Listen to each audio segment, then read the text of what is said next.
So, testing. Hi. Okay, it works. So, hello everybody. Nice to see you again. Thanks for being interested about YaST.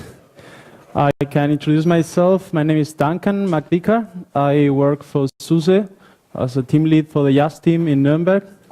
We are in charge of all the installation, configuration modules, and also quite a lot of base libraries for the system. What I want to share with you today is mostly what are we working on right now. Last year, I did also a presentation here, and I share with you mostly the improvements we did across the distributions. We are going to do a quick review of those in case you were not here last year. And then I will show you what we are working on, and let's see if you can get excited to also help us. So the talk is mostly 3 parts. I think you can ignore the timings there because I'm really bad with timing, so I'm pretty sure it won't work. I'm going to talk about where are we now, what were the latest improvements in the development, and then later show what are the challenges and opportunities we have, and what are we doing about that. And then I will do a small demo about one small technology we plan to release, I hope in the next version, at least as a preview or first early version. So where is YaST right now? It's difficult to define YaST because it's a program, it's also a development environment, it's also knowledge, and it's tied to almost every part of the distribution. But today you have basically an environment where you can configure the system in almost any area. Not all the modules are known by the people because quite a lot of them are shipped only, for example, for SLES.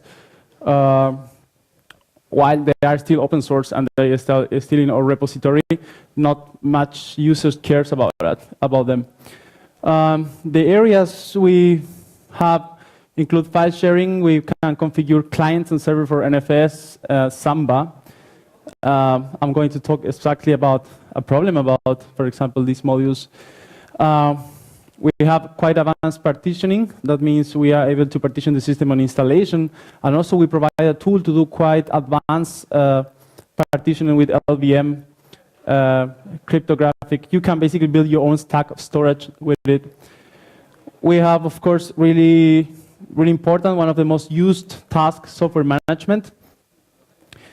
All the modules are integrated between them. And that's what makes different the approach SUSE has for configuration to what, for example, Fedora is doing. I was yesterday in a talk about the YaST project, and they want to expose this service for configuration, but they are exposing the configuration files to the applications. That means you get the knowledge among all applications.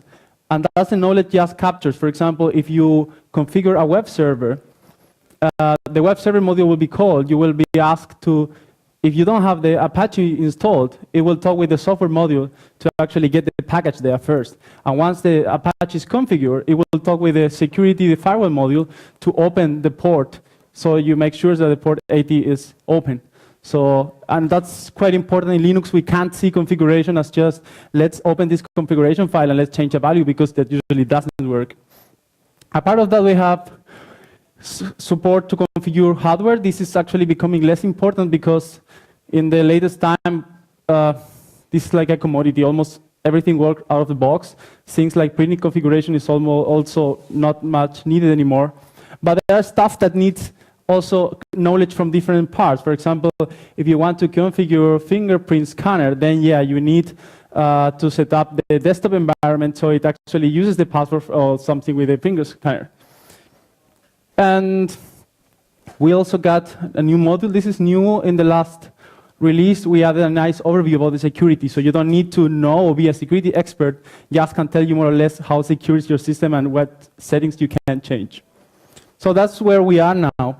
Here I put a special part of help. Why that's important? Because we maintain so many modules, A lot of modules doesn't have much audience, but they are for specific customers that need some solution. In the case of Heartbeat, we need more people involved with the use cases, because some people complain that it's not very complete, but we don't have actually the knowledge to say what kind of features the people using Heartbeat need. So that's an